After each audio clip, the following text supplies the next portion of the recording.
Mi hija me entregó un sobre después de la reunión familiar diciéndome que era muy estúpida para darme cuenta de lo que habían hecho con mi casa. Pero yo llevaba semanas esperando ese momento exacto, y cuando le mostré mi teléfono con toda la evidencia que había recopilado, se desmayó ahí mismo. Todo comenzó hace 6 meses, cuando mi vida era completamente diferente. Me llamo Lourdes, tengo 72 años, y hasta hace poco pensaba que tenía la familia perfecta. Cada mañana me levantaba a las 6 en punto, preparaba mi café con leche en la cocina de la casa que construí junto a mi difunto esposo hace 40 años. Esta casa de 2 pisos, con su jardín lleno de rosas rojas y su portal donde me sentaba todas las tardes, era mi santuario. Había pagado la hipoteca con tanto sacrificio, trabajando como costurera durante décadas, ahorrando cada centavo. Después de que mi esposo murió hace 5 años, esta casa se convirtió en todo lo que me quedaba de nuestra vida juntos. Vivía tranquila, con mi rutina establecida. Los lunes lavaba la ropa, los martes hacía las compras en el mercado del barrio, los miércoles visitaba a mi vecina Estela para tomar té y conversar sobre las telenovelas. Los fines de semana esperaba con ansias la visita de mi hija Rebeca, su esposo Mateo y mis 2 nietos pequeños. Rebeca siempre había sido mi orgullo. A los 45 años, era una mujer exitosa, trabajaba en una empresa de bienes raíces y vivía en una casa bonita en el barrio residencial. Mateo, su esposo, era ingeniero y parecía un buen hombre, siempre educado conmigo, siempre preguntando si necesitaba algo. Cuando llegaban los domingos, traían flores para decorar la mesa del comedor, y Rebeca me ayudaba a preparar el almuerzo familiar. «Mamá, huele delicioso», me decía mientras removía la olla de sancocho que preparaba especialmente para ellos. Los niños corrían por toda la casa, llenándola de risas y gritos de alegría. En esos momentos me sentía la abuela más feliz del mundo. Mateo jugaba fútbol con los pequeños en el patio trasero, mientras Rebeca y yo terminábamos de cocinar y nos poníamos al día con los chismes familiares. Pero algo empezó a cambiar sutilmente. Primero fueron comentarios pequeños, casi imperceptibles. «Mamá, esta casa es muy grande para ti sola», decía Rebeca mientras limpiaba la mesa después del almuerzo. «¿No te sientes sola aquí? ¿No te da miedo dormir sola en una casa tan grande?» Al principio pensé que eran preocupaciones normales de una hija que se preocupa por su madre mayor. Mateo también comenzó a hacer observaciones. «Lourdes, las escaleras están muy empinadas. ¿Y si te caes una noche? Nadie se daría cuenta hasta días después». Sus palabras sonaban llenas de preocupación genuina, pero algo en su tono me hacía sentir incómoda. Era como si estuvieran sembrando dudas en mi mente sobre mi propia capacidad de cuidarme. Las visitas dominicales se volvieron diferentes. Ya no solo venían a almorzar y pasar tiempo en familia. Ahora Rebeca revisaba cada rincón de la casa, señalando cosas que supuestamente necesitaban reparación. «Mira esta pared, mamá, tiene humedad. Y esta ventana no cierra bien. Esta casa necesita muchas reparaciones que van a costar una fortuna». Un domingo, mientras preparaba café después del almuerzo, escuché a Rebeca y Mateo hablando en voz baja en la sala. No pude entender todo, pero capté fragmentos. «Demasiado grande para ella. No puede mantenerla. Sería lo mejor». Cuando entré con la bandeja del café, se callaron inmediatamente y me sonrieron como si nada hubiera pasado. Fue entonces cuando comenzó a infiltrarse la sensación de que algo no estaba bien. Mi instinto de madre, desarrollado durante décadas, me decía que había algo más detrás de toda esa preocupación repentina por mi bienestar y mi casa. Las semanas siguientes confirmaron mis sospechas. Rebeca comenzó a visitarme entre semana, algo que nunca había hecho antes. Llegaba sin avisar, siempre con alguna excusa. «Pasaba por aquí después del trabajo y quise saludarte», decía, pero yo notaba cómo sus ojos recorrían cada habitación, como si estuviera evaluando algo. Un martes por la tarde, mientras tomábamos té en la cocina, Rebeca sacó unos folletos de su cartera. «Mamá, mira esto. Son residencias para adultos mayores. No son asilos, son lugares muy bonitos donde la gente de tu edad vive tranquila, sin preocupaciones». Los folletos mostraban edificios modernos con jardines perfectos y personas mayores sonriendo en actividades grupales. «¿Por qué me muestras esto, hija?», le pregunté, sintiendo un nudo en el estómago. «Solo para que sepas que existen opciones, mamá». Lugares donde no tendrías que preocuparte por mantener una casa tan grande, donde tendrías compañía todo el tiempo, actividades, cuidado médico. Su voz sonaba dulce, pero había algo calculado en su manera de hablar. Yo estoy bien aquí, Rebeca. Esta es mi casa. Lo sé, mamá, pero piénsalo. ¿Qué pasa si te enfermas? ¿Qué pasa si necesitas ayuda y no hay nadie cerca? Sus preguntas se clavaban como dagas en mis inseguridades más profundas. Mateo empezó a acompañarla en estas visitas sorpresa. Siempre educado, siempre sonriente, pero ahora venía con una tablet y tomaba fotos de diferentes partes de la casa.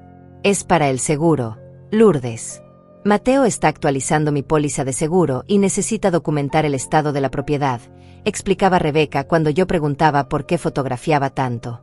Una tarde, mientras Mateo tomaba fotos del patio trasero, Rebeca se sentó conmigo en la sala. Mamá, he estado pensando mucho en tu situación. Esta casa vale mucho dinero ahora.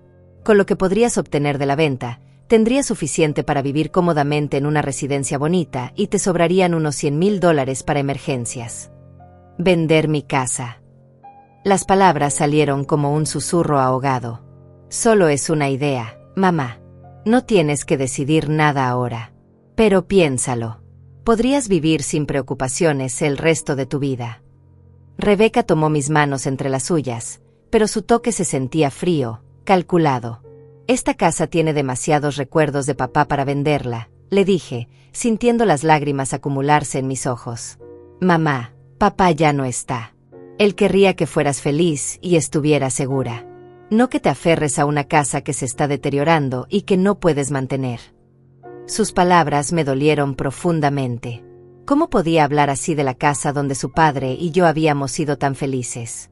Donde ella había crecido, donde había dado sus primeros pasos, donde habíamos celebrado sus cumpleaños y graduaciones. Los domingos familiares se volvieron sesiones de presión disfrazadas de preocupación.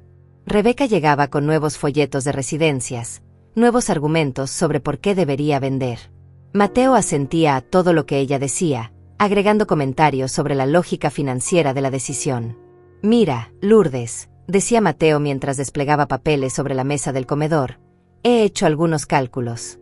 El mantenimiento de esta casa te cuesta aproximadamente $1,200 mensuales entre servicios, reparaciones y impuestos.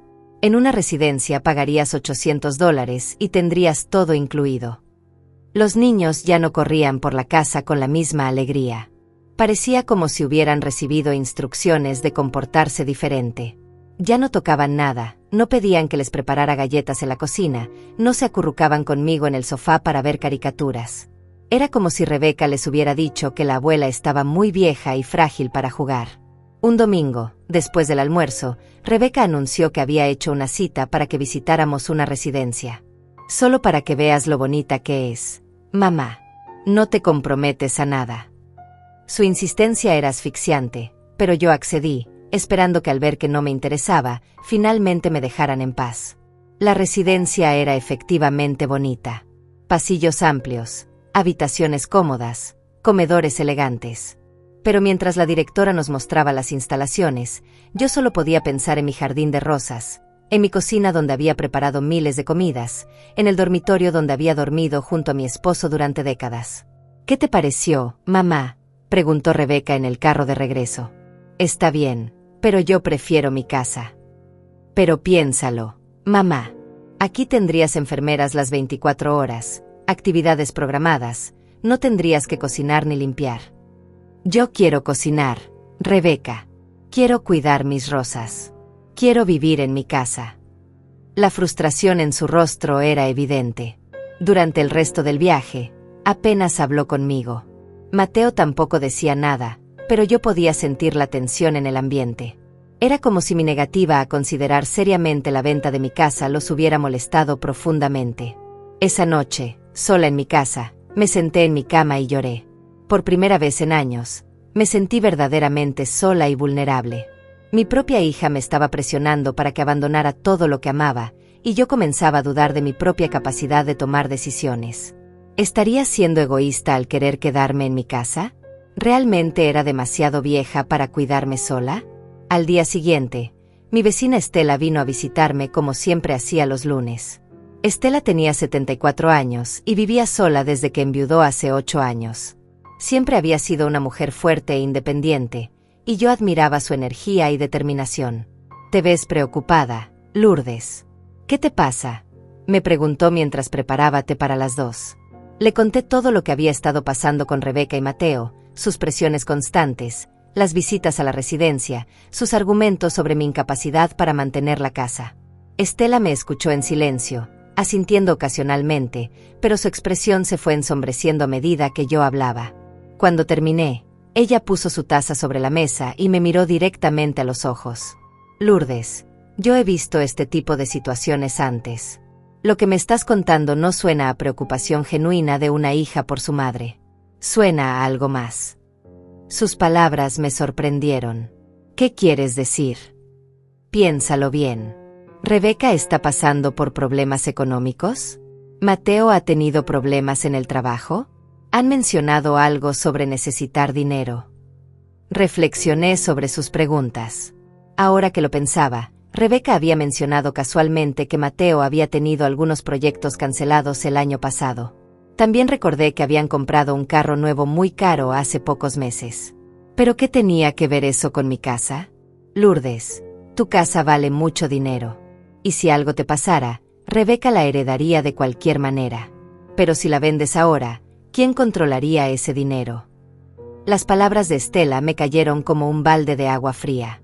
Las palabras de Estela resonaron en mi mente durante días. ¿Era posible que mi propia hija estuviera manipulándome para obtener acceso al valor de mi casa? La idea me parecía tan terrible que traté de descartarla, pero los eventos de las siguientes semanas me obligaron a enfrentar una realidad que no quería aceptar. Rebeca intensificó sus visitas. Ahora venía casi todos los días, siempre con nuevas razones por las que debería vender la casa. «Mamá, hablé con un agente inmobiliario. Dice que tu casa podría venderse por $350,000, tal vez más». Sus ojos brillaban cuando mencionaba la cifra, como si pudiera ver el dinero frente a ella. Lo que más me dolía era cómo había comenzado a tratarme. Ya no era la hija cariñosa que me abrazaba al llegar. Ahora me hablaba como si fuera una niña incapaz de tomar decisiones. «Mamá, dejaste la estufa encendida ayer cuando fui a verte», me dijo un miércoles, aunque yo sabía perfectamente que había apagado todo antes de salir al jardín. «No dejé nada encendido, Rebeca». «Mamá, tienes que aceptar que tu memoria ya no es la misma. Es normal a tu edad, pero es peligroso vivir sola». Su tono era condescendiente, como si estuviera hablando con una persona con demencia. Mateo se unió a este juego cruel. Durante las cenas dominicales, me hacían preguntas capciosas para hacerme sentir confundida. «Lourdes, ¿recuerdas qué día es hoy?». «Es domingo, Mateo». «¿Estás segura? Porque ayer me dijiste que era lunes».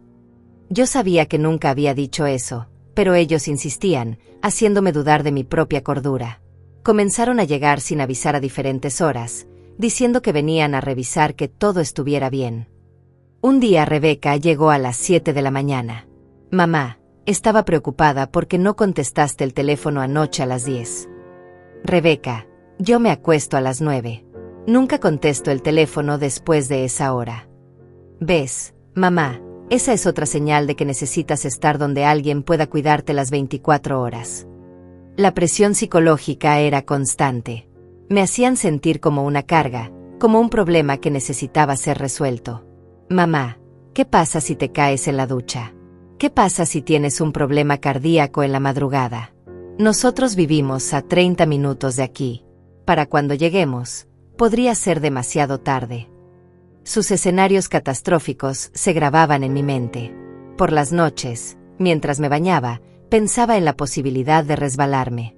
Cuando subía las escaleras, me aferraba más fuerte al pasamanos, imaginando una caída. Estaban logrando lo que querían, que dudara de mi propia capacidad de vivir independientemente. La situación empeoró cuando comenzaron a traer expertos para evaluar mi casa. Un lunes llegó un inspector de seguros que Rebeca había contratado sin consultarme. «Es solo una evaluación de rutina, mamá». El hombre recorrió toda la casa, tomando notas sobre cada pequeño desperfecto. «Señora, Estas escaleras necesitan pasamanos adicionales. Esta ventana del segundo piso representa un riesgo de seguridad. El sistema eléctrico es muy antiguo.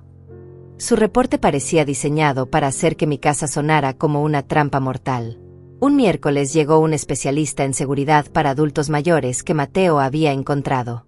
Lourdes, esta casa tiene demasiadas áreas donde podrías tener un accidente. Los baños necesitan barras de seguridad, las escaleras necesitan alfombras antideslizantes, necesitas un sistema de alerta médica. Cada recomendación venía con un costo. Todo esto te costaría unos $15,000, mínimo. Era como si estuvieran construyendo un caso legal para demostrar que yo era incompetente. Cada visita, cada evaluación, cada comentario estaba diseñado para debilitar mi confianza y justificar la necesidad de que vendiera mi casa y me mudara a una residencia. Los domingos familiares se convirtieron en juntas de presión. Ya no cocinaba para ellos. Rebeca insistía en traer comida preparada. No queremos que te canses cocinando para todos, mamá. Pero yo sabía que era otra forma de hacerme sentir inútil, de quitarme uno de los pocos placeres que me quedaban. Durante estas comidas, Rebeca y Mateo tacteameaban para bombardearme con argumentos. Mamá, encontré una residencia preciosa a solo 10 minutos de nuestra casa. Podrías venir a cenar con nosotros todos los fines de semana. Y los niños podrían visitarte más seguido, Lourdes. En esta casa casi no los vemos porque viven preocupados de que te vayas a caer o de que algo te pase. Era mentira. Los niños nunca habían mostrado preocupación por mi seguridad hasta que sus padres comenzaron a ponerles esas ideas en la cabeza. Ahora, cuando venían, me miraban con lástima, como si fuera una anciana frágil que necesitaba cuidados especiales. Un domingo, después del almuerzo, Rebeca hizo el anuncio que había estado preparando durante semanas. Mamá, Mateo y yo hemos estado investigando, y creemos que ya es hora de que tomes una decisión seria sobre tu futuro. Sacó una carpeta gruesa llena de documentos. Aquí están las aplicaciones para 3 residencias diferentes. Esta es la información financiera que necesitas. Y aquí está el estimado de valor de tu casa que me dio el agente inmobiliario. Los papeles se extendían sobre mi mesa del comedor como evidencia en un juicio. También contacté a un abogado especializado en planificación patrimonial. Dice que es importante que organices tus finanzas ahora, mientras aún puedes tomar decisiones claras. La manera como dijo "mientras aún puedes" me heló la sangre. Era una amenaza apenas disimulada. No voy a vender mi casa, Rebeca. Mi voz sonó más firme de lo que me sentía por dentro. Mamá, tienes que ser realista. No puedes seguir viviendo en negación. Todos los expertos que hemos consultado están de acuerdo en que vivir sola en una casa tan grande es peligroso para alguien de tu edad. ¿Qué expertos? ¿El inspector que tú contrataste? ¿El vendedor de sistemas de seguridad? ¿El agente inmobiliario que quiere su comisión? Por primera vez en semanas, encontré mi voz y confronté sus manipulaciones. Rebeca se puso roja de ira. Mamá, estamos tratando de ayudarte. Estamos preocupados por ti. No entiendes que si algo te pasa, nosotros seremos los responsables. Su máscara de preocupación filial se había deslizado, revelando frustración e impaciencia. Nadie te pidió que fueras responsable de mí, Rebeca. Yo soy una mujer adulta y competente. Eso es exactamente el problema. Crees que eres competente, pero no lo eres. Ayer se te olvidó cerrar la puerta del jardín. El martes pasado dejaste el agua corriendo en el lavadero. Yo sabía que estaba mintiendo, pero sus acusaciones me confundían. ¿Realmente había dejado la puerta abierta? ¿Había dejado el agua corriendo? Comenzaba a dudar de todo, exactamente lo que ella quería. Mateo intervino con su voz calmada y razonable. Lourdes, entendemos que es difícil aceptar los cambios que vienen con la edad. Pero ignorar la realidad no va a hacer que desaparezca. Tienes que pensar no solo en ti, sino en nosotros. En los niños. ¿Qué van a pensar si algo te pasa porque fuimos demasiado cobardes para tomar las decisiones difíciles? Era chantaje emocional puro. Me estaban haciendo sentir culpable por querer vivir en mi propia casa, por querer mantener mi independencia. Me estaban convenciendo de que mi deseo de conservar mi hogar era egoísmo que podría dañar a toda la familia. Esa noche, después de que se fueron, me senté en mi sala y lloré hasta que no me quedaron más lágrimas. Mi propia hija me había hecho sentir como una carga, como un problema que necesitaba ser eliminado. La casa que había sido mi refugio ahora se sentía como una prisión de la cual Rebeca tenía las llaves. Me fui a la cama sintiendo que había perdido no solo mi hogar, sino también a mi hija. La mujer que me había visitado ese domingo ya no era la niña que había criado con tanto amor. Se había convertido en una extraña que veía mi vulnerabilidad como una oportunidad, mi casa como un banco que podía ser saqueado. Pero en la oscuridad de mi habitación, mientras escuchaba los sonidos familiares de mi casa, tomé una decisión. No iba a permitir que me robaran mi dignidad ni mi hogar sin luchar. Si Rebeca quería jugar sucio, iba a descubrir que su madre sabía defenderse mejor de lo que ella imaginaba. A la mañana siguiente desperté con una determinación que no había sentido en semanas. Las lágrimas de la noche anterior habían lavado mi confusión y dejado algo más claro: mi instinto. Si Rebeca y Mateo estaban jugando un juego sucio, necesitaba entender exactamente qué estaban planeando antes de que fuera demasiado tarde. Llamé a Estela temprano en la mañana. «Necesito tu ayuda», le dije sin preámbulos cuando contestó el teléfono. «Ven para acá. Tengo que contarte lo que pasó ayer». Media hora después, mi vecina estaba sentada en mi cocina, escuchando atentamente mientras le relataba la confrontación del domingo. «Lourdes, esto ya pasó de ser presión familiar. Están tratando de manipularte psicológicamente para que dudes de tu propia capacidad mental. Es abuso emocional». Sus palabras fueron como un puñetazo al estómago porque confirmaban lo que yo había comenzado a sospechar, pero no me atrevía a admitir. ¿Pero qué puedo hacer? Es mi hija. ¿Cómo puedo luchar contra mi propia hija?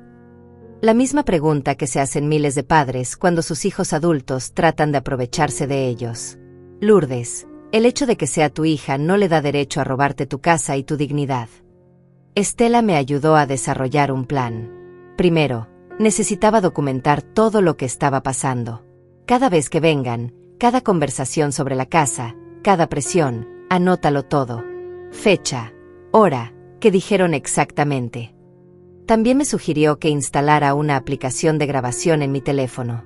Si van a seguir con esta campaña de intimidación, que quede registro. Segundo, necesitaba asesoría legal independiente. No el abogado que Rebeca sugirió. Necesitas a alguien que trabaje para ti, no para ella.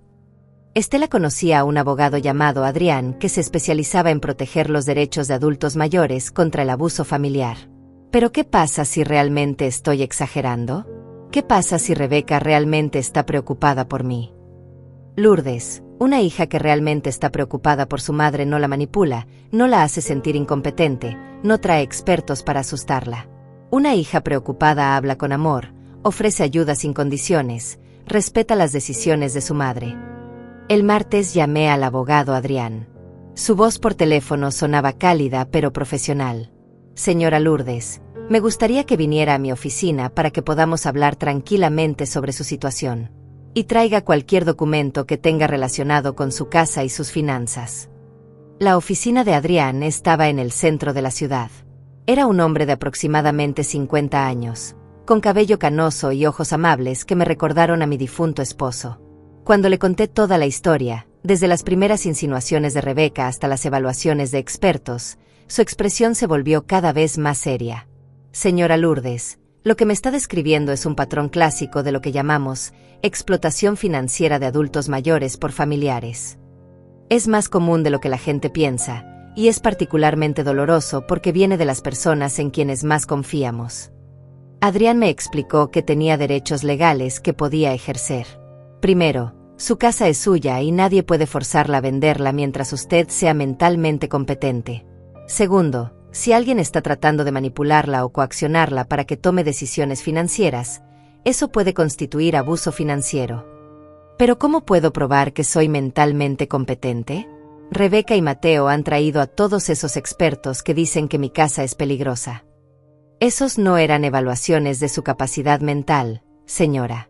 Eran evaluaciones de seguridad de la vivienda, que son dos cosas completamente diferentes. Si quiere, puedo arreglar una evaluación psicológica independiente que demuestre su competencia mental. Me sentí aliviada por primera vez en semanas. Había alguien que me creía, que entendía lo que estaba pasando, que sabía cómo ayudarme. ¿Qué más puedo hacer? Recomiendo que instale cámaras de seguridad en su casa. No solo para su protección física, sino para tener registro de las conversaciones que tienen lugar ahí.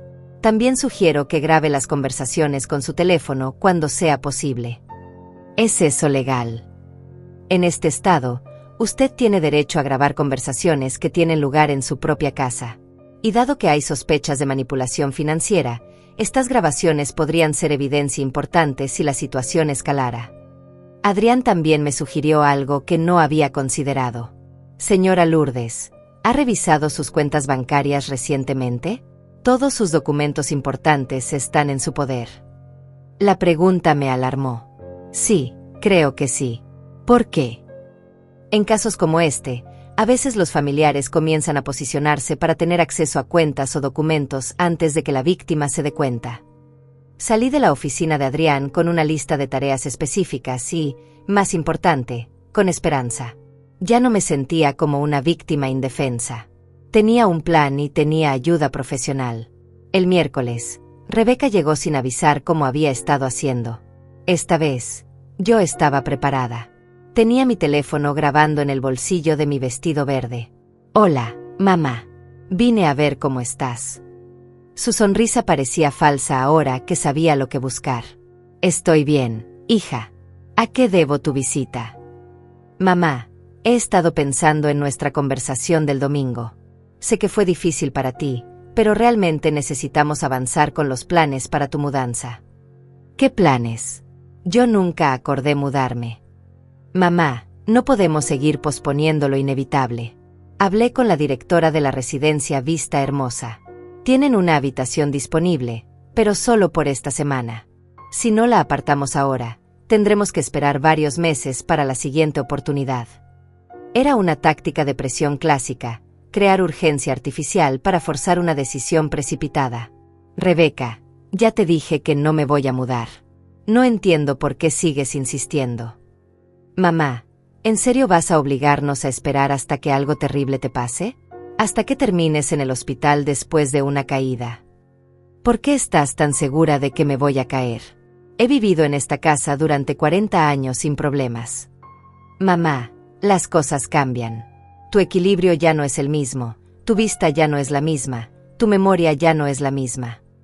Mi memoria está perfecta, Rebeca. Recuerdo exactamente cada conversación que hemos tenido sobre este tema. ¿En serio? ¿Recuerdas que ayer hablamos por teléfono y tú me dijiste que habías dejado la cocina encendida toda la noche?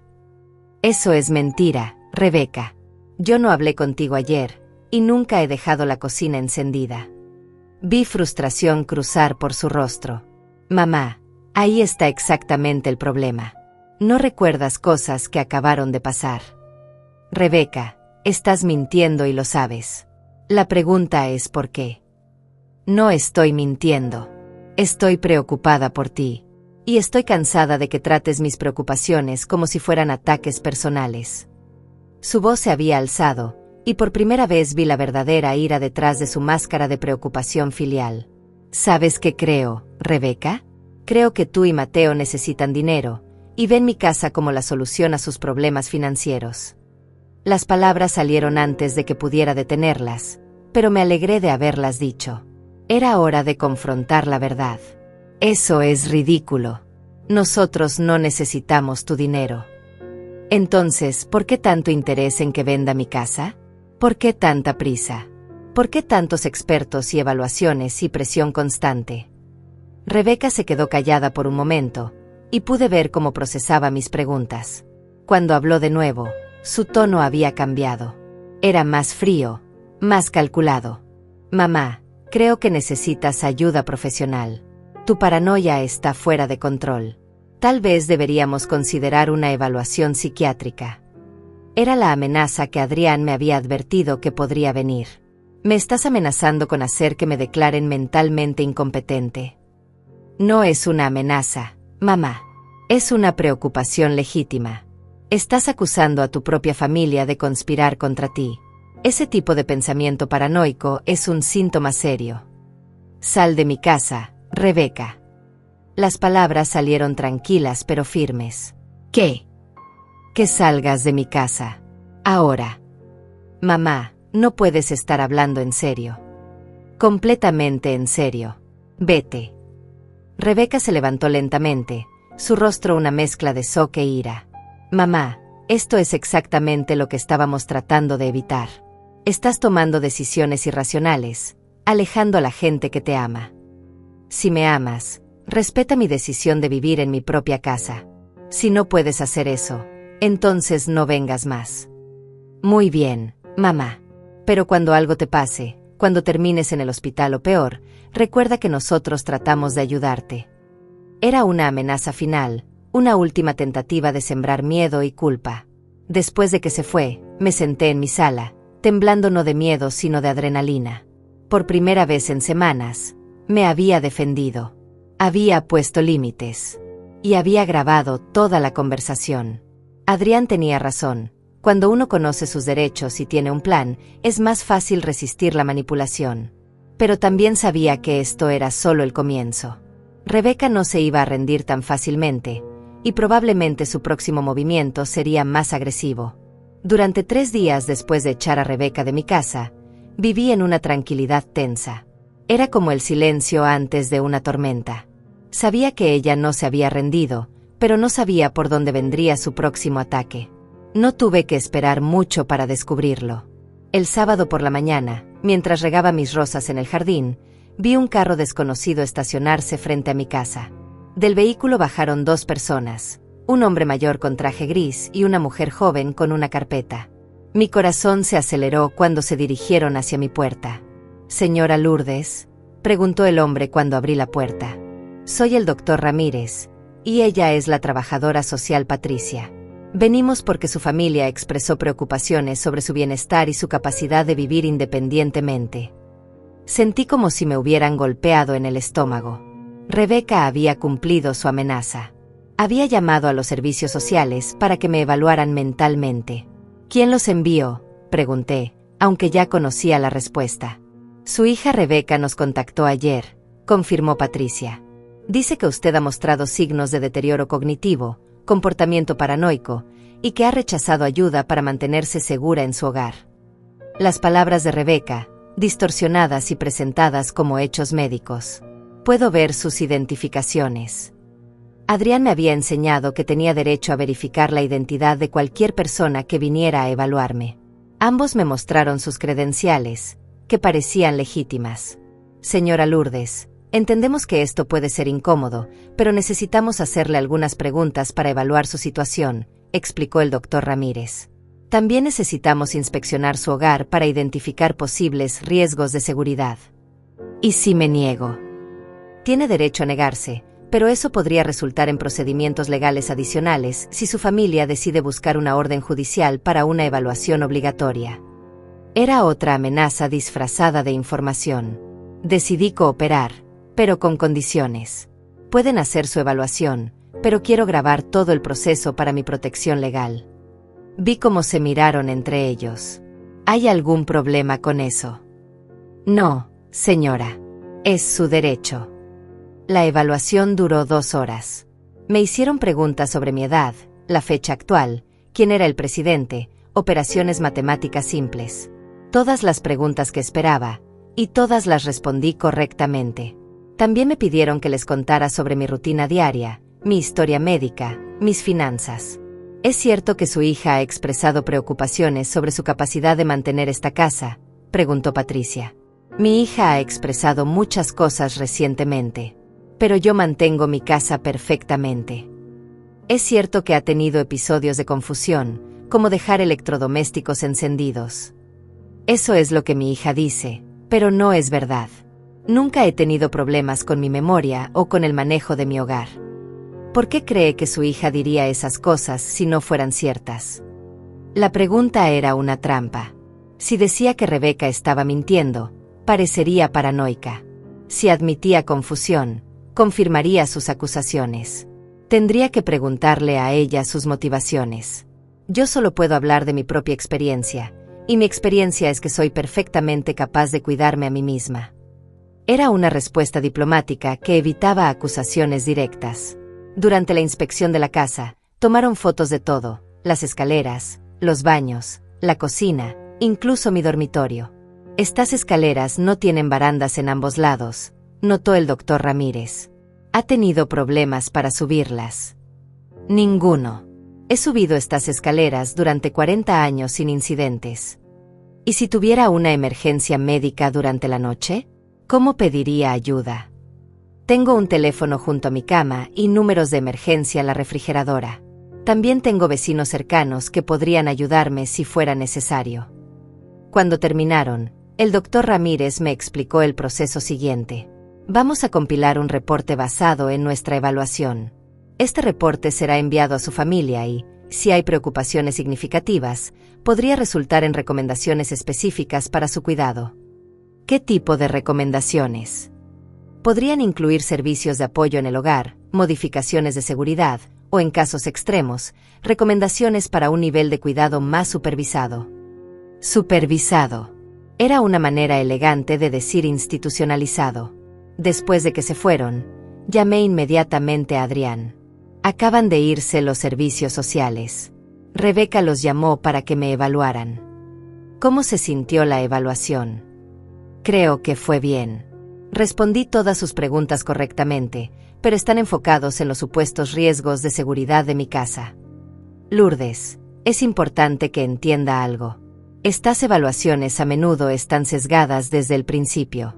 Si la familia que hizo la denuncia ha proporcionado información específica sobre supuestos problemas, los evaluadores ya llegan buscando confirmar esos problemas. ¿Qué puedo hacer? Primero, me va a enviar la grabación de toda la evaluación. Segundo, vamos a solicitar una evaluación independiente por un geriatra de nuestra elección. Tercero, vamos a prepararnos para lo que probablemente venga después. ¿Qué viene después? Si el reporte es negativo, Rebeca probablemente usará eso como justificación para intensificar su presión. Podría incluso buscar una orden judicial para declarar que usted necesita un tutor legal. La palabra tutor me aterrorizó. Significaba que alguien más tomaría decisiones por mí, incluyendo decisiones sobre dónde vivir y qué hacer con mis finanzas. Eso es posible. Es posible, pero no es fácil. Tendría que probar en una corte que usted es incompetente, y nosotros estaremos ahí para demostrar lo contrario. El lunes por la mañana, Rebeca llegó a mi casa acompañada de Mateo. Su actitud había cambiado completamente. Ya no fingía preocupación maternal, ahora era pura determinación empresarial. Mamá, tenemos que hablar. Ya no tenemos nada de qué hablar, Rebeca. Sí tenemos. Los servicios sociales vinieron a evaluarte el sábado. ¿Sabes lo que nos dijeron? No, pero estoy segura de que tú me vas a decir. Dijeron que tienes múltiples factores de riesgo para vivir sola. Dijeron que tu casa presenta riesgos significativos de seguridad. Dijeron que tu negativa a aceptar ayuda es una señal de deterioro del juicio. Cada palabra era como una puñalada. Y basándose en eso, ¿qué propones? Tenemos una cita mañana en la residencia Vista Hermosa. Vas a ir, vas a ver la habitación, y vas a firmar los papeles para mudarte la próxima semana.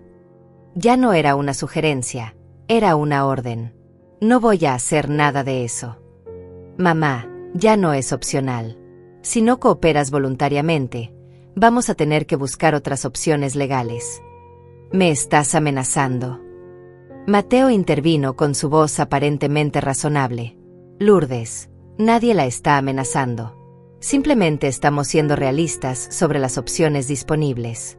Usted puede hacer esto de manera fácil, o puede hacer que sea difícil para todos. Incluido para ustedes. ¿Qué quiere decir con eso? Quiero decir que estoy empezando a entender que esto tiene muy poco que ver con mi bienestar y mucho que ver con el valor de mi casa.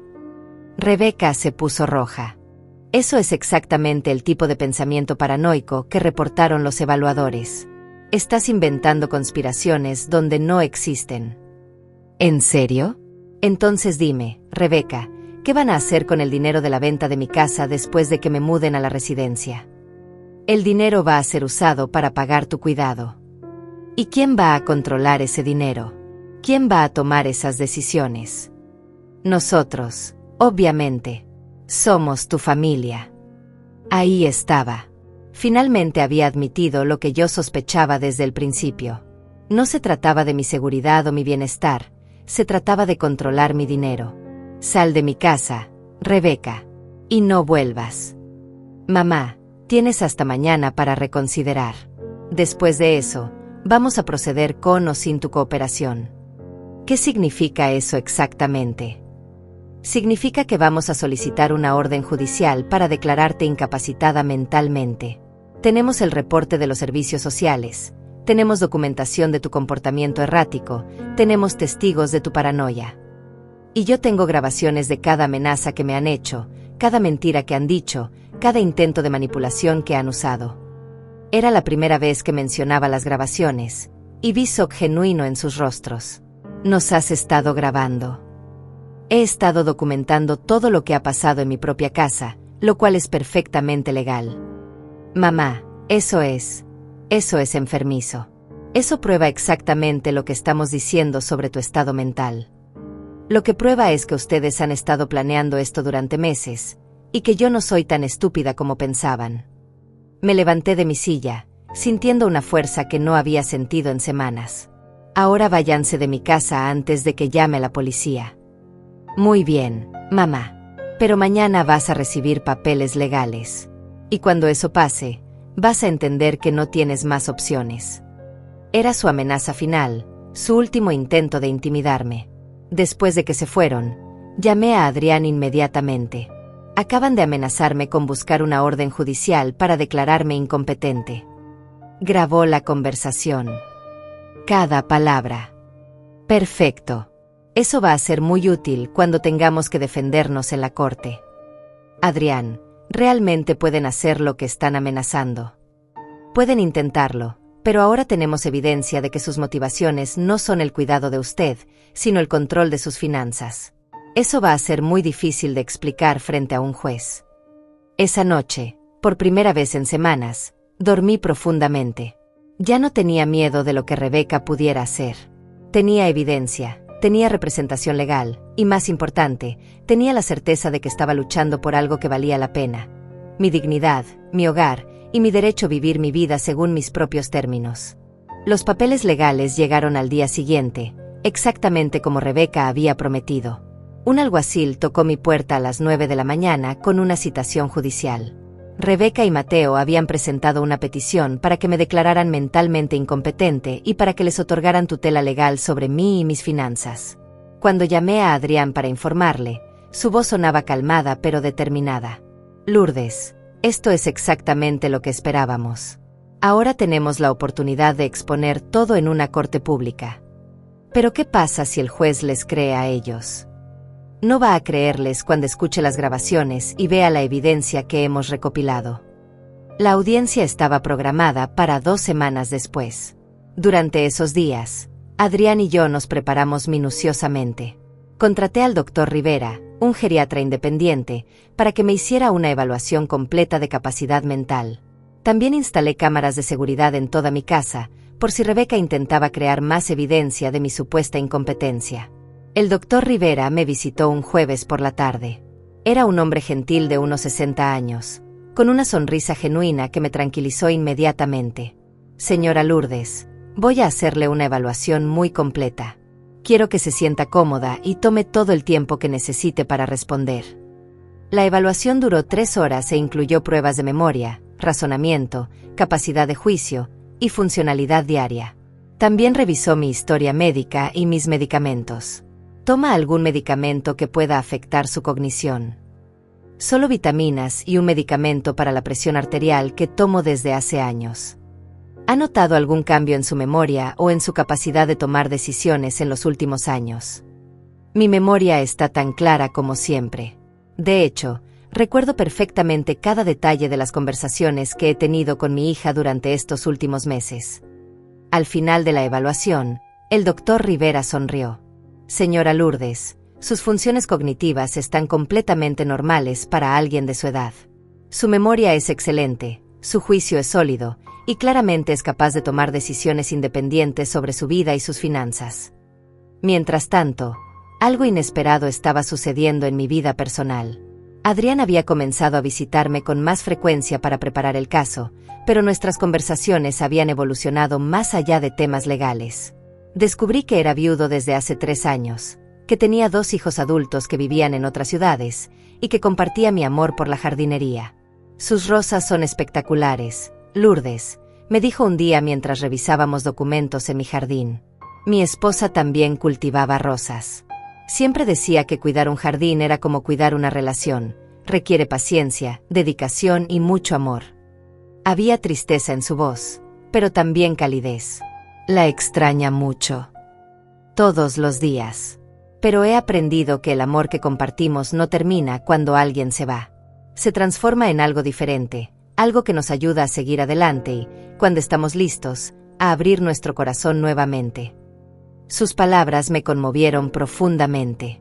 Había estado tan concentrada en defender mi casa y mi independencia que había olvidado que la vida podía ofrecer nuevas posibilidades, incluso a los 72 años. Cree que es posible encontrar compañía genuina a nuestra edad. Creo que es posible encontrar compañía genuina a cualquier edad, cuando 2 personas se respetan y se valoran mutuamente. Durante esas 2 semanas de preparación, Adrián y yo desarrollamos una amistad que lentamente se convertía en algo más. No era el amor apasionado de la juventud, sino algo más profundo, respeto mutuo, comprensión compartida, y la comodidad de 2 personas que habían vivido lo suficiente para valorar la autenticidad por encima de todo. El día de la audiencia llegó como una tormenta que había estado gestándose durante meses. Adrián me acompañó al juzgado, y su presencia me dio la fuerza que necesitaba para enfrentar a mi propia hija en una batalla legal. Rebeca llegó con Mateo y un abogado que claramente había costado mucho dinero. Me miró con una mezcla de tristeza fingida y determinación. Mamá, todavía no es demasiado tarde. Puedes retirar tu oposición y resolver esto amigablemente. La única solución amigable es que retires tu petición y me dejes vivir en paz en mi propia casa. Sabes que no puedo hacer eso. Es por tu propio bien. Sus palabras sonaban ensayadas, como si hubiera practicado esta conversación frente a un espejo. Cuando comenzó la audiencia, el abogado de Rebeca presentó su caso primero. Habló sobre mi deterioro cognitivo, mi comportamiento paranoico y los riesgos de seguridad de mi casa. Presentó el reporte de los servicios sociales como evidencia de mi incompetencia. Su señoría, la señora Lourdes, claramente no puede tomar decisiones racionales sobre su propio cuidado. Ha rechazado ayuda, ha acusado a su familia de conspirar contra ella, y ha demostrado una negativa peligrosa a reconocer sus limitaciones. Cada palabra era como una bofetada pública. Luego Rebeca testificó. Con lágrimas en los ojos que parecían genuinas, describió su preocupación por mi bienestar. Mi madre siempre fue una mujer fuerte e independiente. Es desgarrador verla en este estado de negación sobre sus propias limitaciones. Nosotros solo queremos que esté segura y bien cuidada. Su actuación era convincente. Si yo no hubiera vivido la realidad de sus manipulaciones, tal vez incluso le habría creído. Pero conocía la verdad detrás de esas lágrimas. Cuando llegó nuestro turno, Adrián se levantó con confianza. Su señoría, vamos a demostrar que esta petición no tiene nada que ver con el cuidado de la señora Lourdes y todo que ver con el acceso a sus activos financieros. Primero presentó la evaluación del Dr. Rivera, que confirmaba mi competencia mental completa. Luego reprodujo segmentos clave de las grabaciones que había hecho de mis conversaciones con Rebeca y Mateo. La corte escuchó en silencio mientras la voz de Rebeca llenaba la sala. El dinero va a ser usado para pagar tu cuidado. ¿Y quién va a controlar ese dinero? Nosotros, obviamente. Somos tu familia. Vi cómo el rostro de Rebeca se puso pálido cuando se dio cuenta de que sus propias palabras la estaban traicionando. El juez también escuchó la grabación donde ella admitía que habían estado planeando esto durante meses, donde amenazaba con proceder con o sin mi cooperación. Cuando testifiqué, hablé con la voz clara y firme que había recuperado durante estas semanas de lucha. Su señoría, yo no soy una víctima de deterioro mental. Soy víctima de manipulación financiera por parte de mi propia hija. He vivido independientemente durante 72 años, he criado a esa mujer que ahora trata de robarme mi hogar, y merezco el respeto de vivir mis últimos años según mis propios términos. El veredicto fue claro y contundente. El juez negó la petición de tutela y declaró que yo era completamente competente para tomar mis propias decisiones. También ordenó que Rebeca y Mateo cesaran todo contacto no solicitado conmigo y advirtió que cualquier futura acción legal frívola podría resultar en sanciones. Cuando salimos del juzgado, me sentí como si hubiera recuperado no solo mi casa, sino mi alma. Adrián me tomó del brazo gentilmente. ¿Cómo se siente? Me siento libre. Por primera vez en meses, me siento completamente libre. Esa noche, Adrián me invitó a cenar en un restaurante elegante para celebrar la victoria. Mientras brindábamos con vino tinto, me di cuenta de que había ganado más que una batalla legal. Había recuperado mi dignidad, mi confianza, y había encontrado algo que pensé que nunca volvería a tener, la posibilidad de un nuevo amor. La victoria en la corte marcó el comienzo de una nueva vida, pero Rebeca no se había rendido completamente. Durante las primeras semanas después del juicio, recibí llamadas telefónicas constantes que comenzaron como súplicas y se transformaron en amenazas veladas. «Mamá, por favor, podemos hablar como adultas», decía su voz al teléfono, fingiendo vulnerabilidad. «Sé que las cosas se salieron de control, pero sigo siendo tu hija. Sigo preocupándome por ti». Sus palabras sonaban ensayadas, como si hubiera preparado un guión para recuperar mi confianza. «Rebeca, el juez fue muy claro. No deben contactarme sin mi consentimiento». «Pero mamá, ¿en serio vas a destruir nuestra relación por un malentendido?» «No fue un malentendido. Fue un intento deliberado de robarme mi casa y mi independencia. Nunca quisimos robarte nada. Solo queríamos ayudarte». Su voz se alzaba con cada palabra, revelando la frustración que se escondía detrás de su fachada de preocupación. «Mamá, ¿no entiendes que cuando algo te pase, nosotros vamos a ser los responsables? Los que van a tener que lidiar con las consecuencias. Nadie te pidió que fueras responsable de mí, Rebeca. Esa fue una responsabilidad que tú asumiste para justificar tus acciones.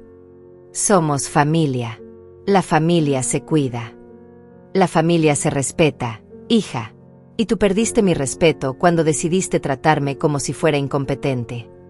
Las llamadas se volvieron más agresivas cuando se dio cuenta de que no iba a ceder. «Mamá, espero que estés feliz con tu decisión. Espero que cuando estés sola y enferma, recuerdes que alejaste a las únicas personas que se preocupaban por ti. Las únicas personas que se preocupaban por mí no habrían tratado de manipularme para vender mi casa. Esa casa se va a convertir en tu tumba. Y cuando eso pase, no vengas llorando pidiendo ayuda». Era la amenaza que había estado esperando, la confirmación final de que sus preocupaciones nunca habían sido genuinas. «Rebeca, esta conversación ha terminado. Y si sigues llamando, voy a contactar a la policía por acoso». «Adelante. Llama a la policía. A ver si te van a cuidar cuando te estés muriendo sola en esa casa». La línea se cortó con un sonido seco que resonó en mi cocina. Después de esa llamada, cambié mi número de teléfono. Adrián me ayudó con el proceso y también instaló un sistema de seguridad más avanzado en mi casa. «No creo que vayan a intentar algo físico», me dijo mientras programaba las cámaras, «pero es mejor estar preparados». «¿Realmente crees que mi propia hija podría hacerme daño?» Lourdes, cuando las personas sienten que han perdido control sobre algo que consideraban suyo, pueden volverse impredecibles. Mejor prevenir que lamentar. Sus palabras resultaron proféticas. Una semana después, llegué de hacer compras en el mercado y encontré que alguien había intentado forzar la cerradura de mi puerta trasera. Las cámaras habían capturado a Mateo tratando de entrar, probablemente para buscar documentos o crear evidencia de que mi casa era insegura. «Van a tener que explicarle esto a la policía», dijo Adrián cuando revisamos las grabaciones. «Este tipo de comportamiento podría resultar en una orden de restricción.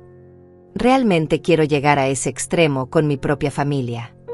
Lourdes, ellos ya llegaron a ese extremo cuando decidieron tratarla como si fuera su propiedad.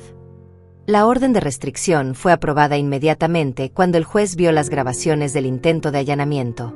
Rebeca y Mateo tenían prohibido acercarse a menos de 500 metros de mi casa o contactarme por cualquier medio. Con esa amenaza legal finalmente neutralizada, pude concentrarme en reconstruir mi vida. Adrián se había convertido en una presencia constante y bienvenida. Venía a almorzar conmigo los domingos, me ayudaba con las compras pesadas, y habíamos desarrollado la costumbre de sentarnos en mi jardín por las tardes a tomar café y conversar. ¿Sabe qué es lo que más me gusta de estos momentos? Me preguntó un domingo mientras admirábamos mis rosas. Que no tengo que fingir ser alguien que no soy. Con usted puedo ser simplemente Adrián, no el abogado, no el viudo que necesita compasión, solo yo mismo. Sé exactamente lo que quiere decir. Durante meses me sentí como si tuviera que demostrar constantemente que era competente, que era digna de respeto. Con usted puedo ser simplemente Lourdes. Y Lourdes es una mujer extraordinaria, dijo, tomando mi mano gentilmente. Nuestro romance se desarrolló con la paciencia y sabiduría que solo viene con la edad. No había prisa, no había drama, solo dos personas que habían vivido lo suficiente para valorar la compañía genuina. Adrián me cortejaba con la galantería de otra época, flores frescas, cenas en restaurantes elegantes, paseos por el parque donde alimentábamos a los patos. ¿No se siente extraño comenzar una relación a nuestra edad? Le pregunté una tarde mientras caminábamos por el centro de la ciudad. Al contrario, se siente perfectamente natural. A nuestra edad sabemos exactamente lo que queremos y lo que no queremos. No hay tiempo para juegos o pretensiones. 6 meses después de conocernos, Adrián me propuso matrimonio. No fue una propuesta dramática como en las películas, sino una conversación honesta y madura entre dos adultos que habían decidido que querían pasar el resto de sus vidas juntos. Lourdes, hemos demostrado que podemos enfrentar las crisis juntos, que nos respetamos mutuamente y que disfrutamos la compañía del otro. ¿Por qué no hacer esto oficial? ¿Está seguro de que quiere casarse con una mujer de 72 años que viene con drama familiar incluido? Quiero casarme con la mujer que tuvo el coraje de defenderse contra su propia familia, que luchó por su independencia cuando habría sido más fácil rendirse, que me ha enseñado que nunca es demasiado tarde para comenzar de nuevo. Sus palabras me llenaron de una felicidad que no había sentido en décadas. La boda fue pequeña e íntima. Solo Estela y algunos amigos cercanos de ambos.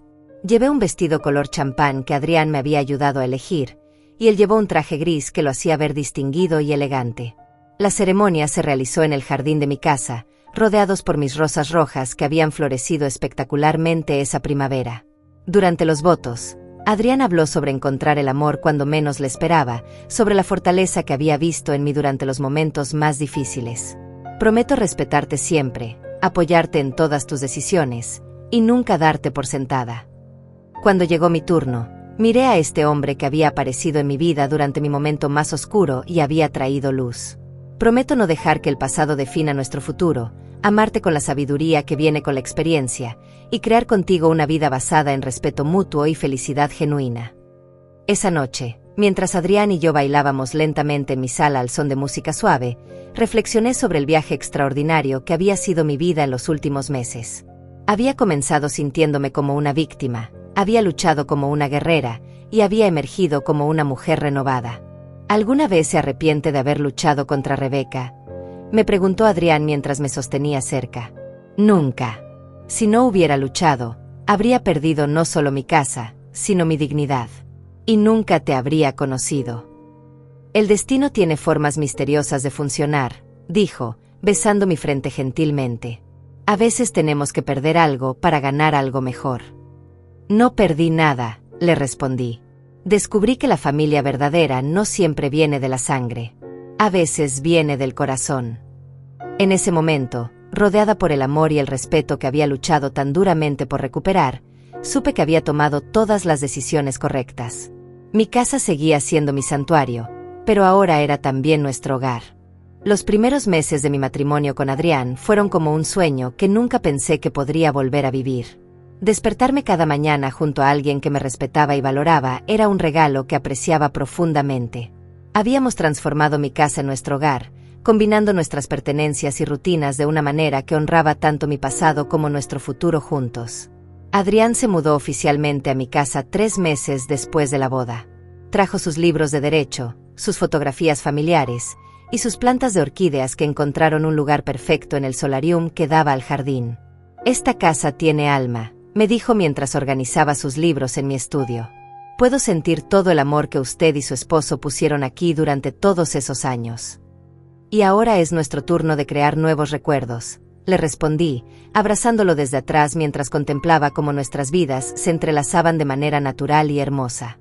Un año después de nuestro matrimonio, recibí una llamada que no esperaba. Era Patricia, la trabajadora social que había participado en mi evaluación inicial. Señora Lourdes, la llamo porque hemos recibido reportes de que su hija ha estado difundiendo información falsa sobre su situación actual. ¿Qué tipo de información?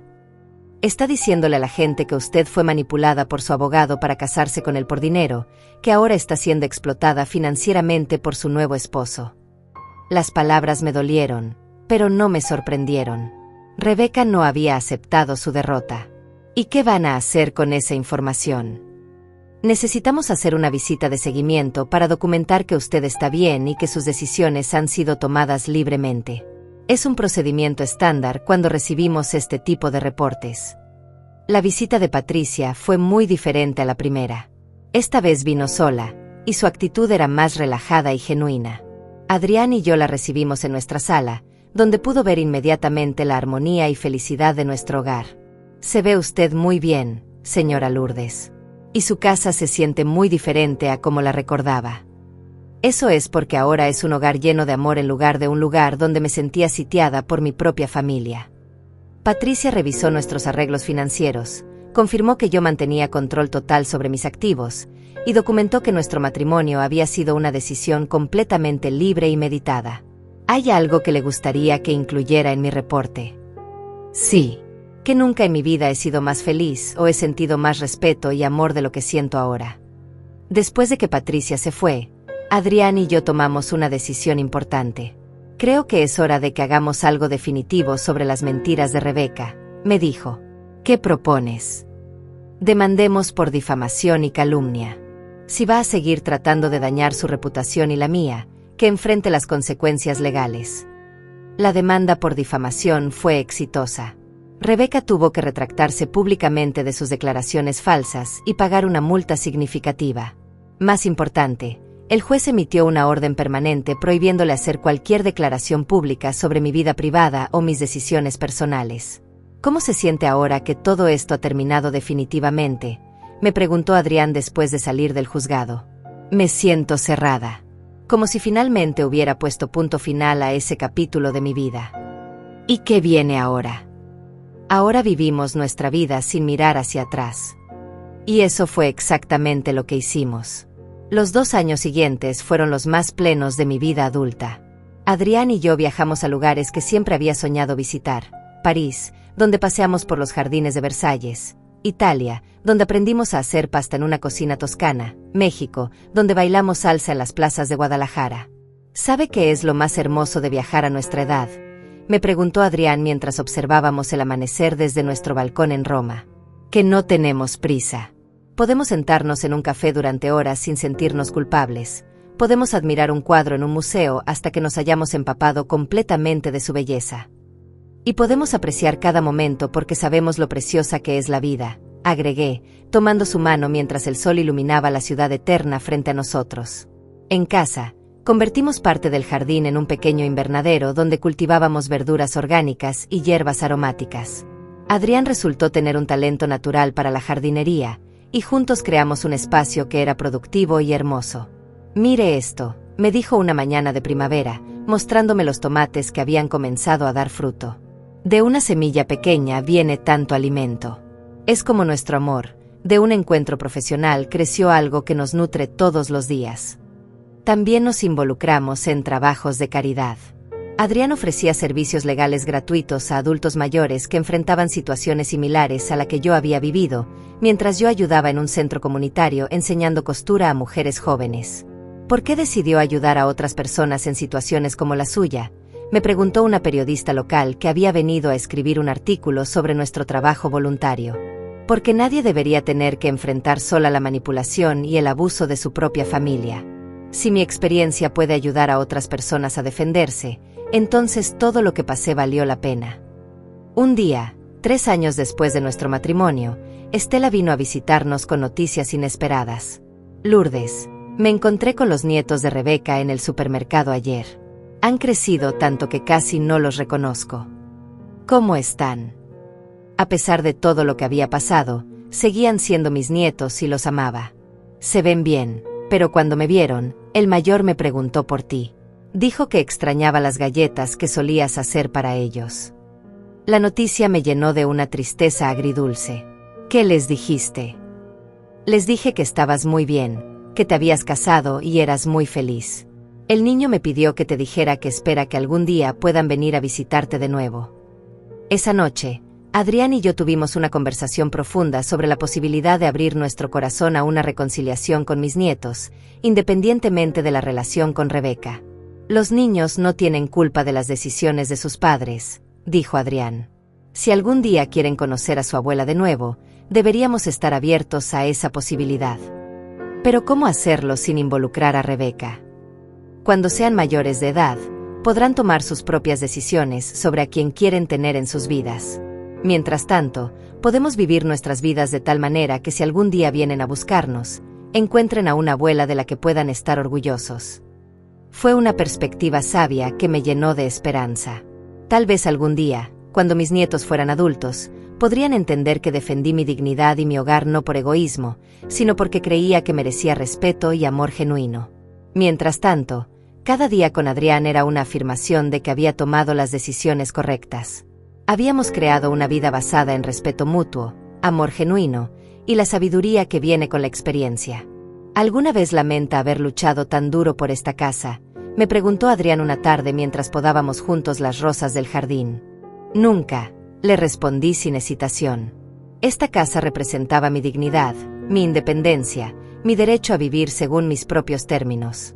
Al luchar por ella, me encontré a mí misma de nuevo.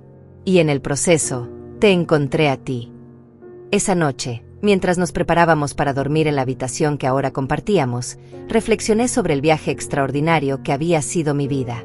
Había comenzado sintiéndome como una víctima, había luchado como una guerrera, y había emergido como una mujer renovada que había encontrado el amor verdadero en el lugar menos esperado.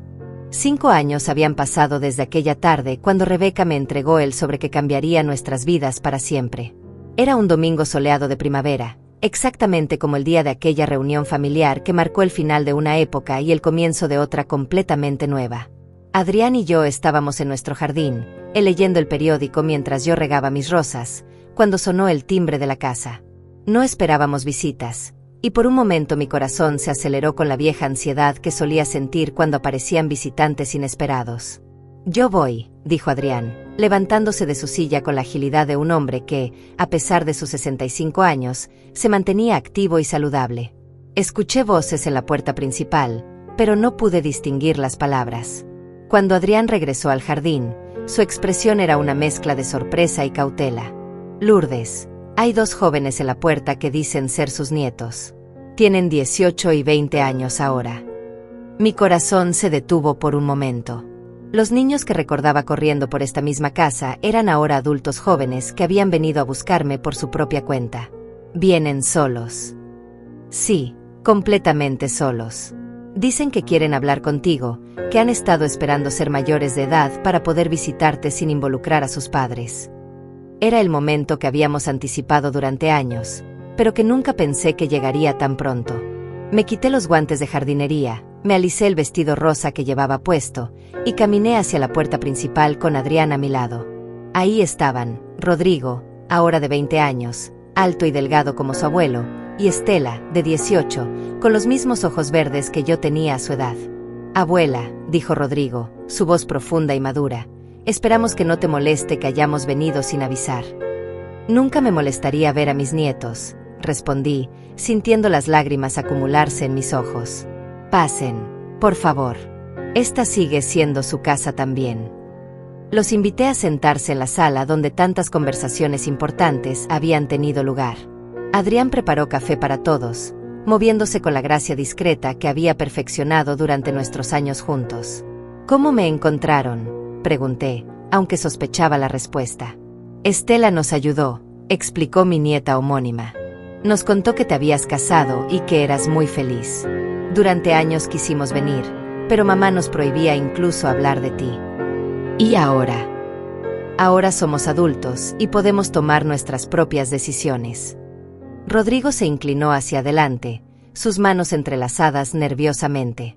«Abuela, nunca entendimos realmente lo que pasó entre mamá y tú. Ella siempre nos dijo que te habías vuelto paranoica, que nos habías alejado de la familia. Pero cuando cumplí 18, comencé a hacer preguntas. ¿Qué tipo de preguntas? Sobre por qué una abuela que nos amaba tanto de repente no quería vernos más. Sobre por qué todas las fotos tuyas desaparecieron de la casa. Sobre por qué mamá se ponía tan nerviosa cada vez que mencionábamos tu nombre. Estela continuó la historia. Cuando comencé la universidad el año pasado, tomé una clase de psicología donde hablamos sobre el abuso de adultos mayores. La profesora describió exactamente el tipo de comportamiento que recordábamos haber visto en casa antes de que desaparecieras de nuestras vidas. Comenzamos a investigar por nuestra cuenta, agregó Rodrigo. Encontramos artículos de periódicos sobre el caso legal. Hablamos con vecinos que recordaban lo que había pasado. Poco a poco, comenzamos a entender que la versión de mamá no era la verdad completa. Me costaba procesar que estos jóvenes adultos habían hecho su propia investigación, que habían llegado a sus propias conclusiones sobre los eventos que habían destruido nuestra familia. ¿Y qué piensan ahora?, pregunté suavemente. Pensamos que nuestra madre trató de robarte tu casa y que tú tuviste que defenderte, dijo Estela directamente.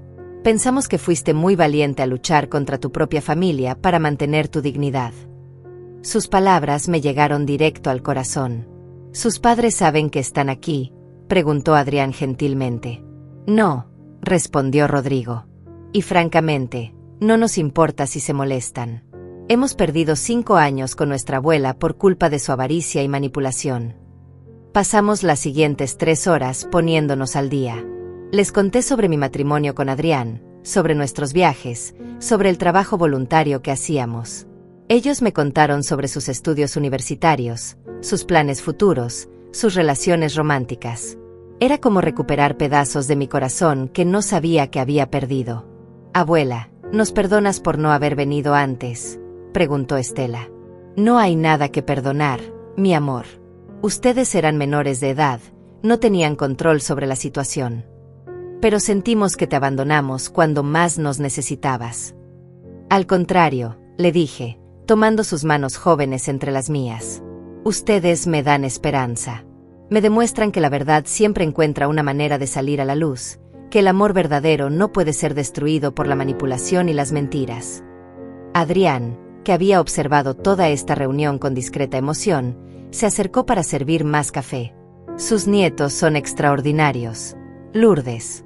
Tener el coraje de buscar la verdad y actuar según sus propias convicciones a su edad habla muy bien de la educación que recibieron de usted en sus primeros años. ¿Podemos venir a visitarte regularmente?, preguntó Rodrigo. Esta casa siempre fue nuestro lugar favorito cuando éramos pequeños. Nunca entendimos por qué de repente no podíamos venir más. Por supuesto que pueden venir. Esta casa está llena de recuerdos felices de ustedes, y me encantaría crear nuevos recuerdos juntos. Durante los meses siguientes, mis nietos se convirtieron en visitantes regulares. Venían a almorzar los domingos, exactamente como solían hacer cuando eran pequeños. Rodrigo estudiaba ingeniería como su padre, pero había desarrollado una pasión por la jardinería orgánica que compartía con Adrián. Estela estudiaba trabajo social, inspirada por su deseo de ayudar a adultos mayores que enfrentaban situaciones como la que yo había vivido. ¿Sabes por qué decidí estudiar trabajo social?, me preguntó Estela una tarde mientras preparábamos galletas en la cocina. Porque quiero asegurarme de que otras abuelas no tengan que pasar por lo que tú pasaste. Quiero proteger a las personas mayores de sus propias familias cuando sea necesario. Sus palabras me llenaron de un orgullo profundo. Mi experiencia dolorosa había inspirado a mi nieta a dedicar su vida a proteger a otros. Era como si algo hermoso hubiera crecido de las cenizas de aquella traición familiar. 1 año después de que mis nietos regresaran a mi vida, recibí una carta inesperada. Era de Rebeca.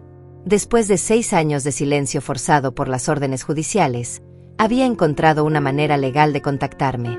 Mamá, comenzaba la carta, sé que no tengo derecho a pedirte nada después de todo lo que pasó. Pero estoy escribiendo porque Mateo y yo nos estamos divorciando, y he tenido mucho tiempo para reflexionar sobre mis acciones. Ahora entiendo que lo que hice estuvo mal. La carta continuaba por 3 páginas, llena de disculpas y explicaciones sobre presiones financieras, sobre el miedo a perder su casa, sobre cómo había justificado sus acciones diciéndose a sí misma que era por mi propio bien. No espero que me perdones, terminaba, Solo quería que supieras que me arrepiento de todo y que admiro el valor que tuviste para defenderte. Esa noche, Adrián y yo discutimos la carta durante horas. ¿Qué quieres hacer?, me preguntó. No lo sé. Parte de mí quiere creer que su arrepentimiento es genuino, pero otra parte recuerda todo lo que me hizo pasar. ¿Y qué dice tu corazón? Mi corazón dice que soy lo suficientemente feliz ahora para no necesitar su arrepentimiento, pero también lo suficientemente sabia para no cerrar completamente la puerta al perdón.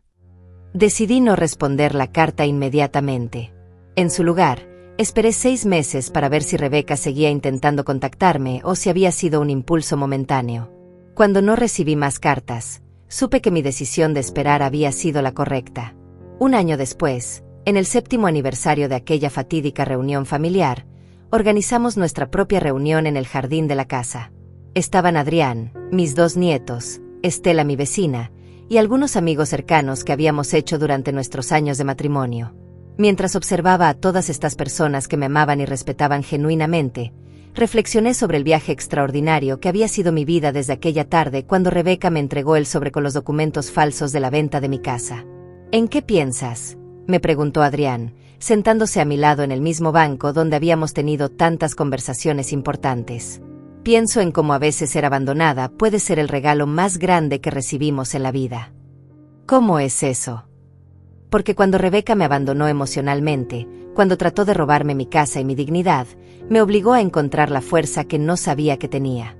Me obligó a luchar por lo que era mío. Y en esa lucha, me encontré a mí misma de nuevo. Y me encontraste a mí, agregó con una sonrisa. Y encontré que el amor verdadero puede llegar a cualquier edad, que la familia real se define por el respeto y el cariño, no por la sangre, y que nunca es demasiado tarde para comenzar de nuevo. Esa noche, mientras nos preparábamos para dormir, miré por la ventana hacia el jardín donde mis rosas florecían más hermosas que nunca. Esta casa, que una vez estuvo bajo amenaza, ahora era el centro de una vida plena y feliz. Había defendido no solo mi hogar, sino mi derecho a vivir con dignidad y respeto. Todo había comenzado con un abandono, con la traición de mi propia hija.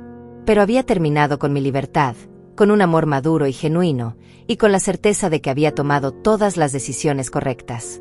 A veces, las pruebas más difíciles de la vida nos llevan exactamente donde necesitamos estar.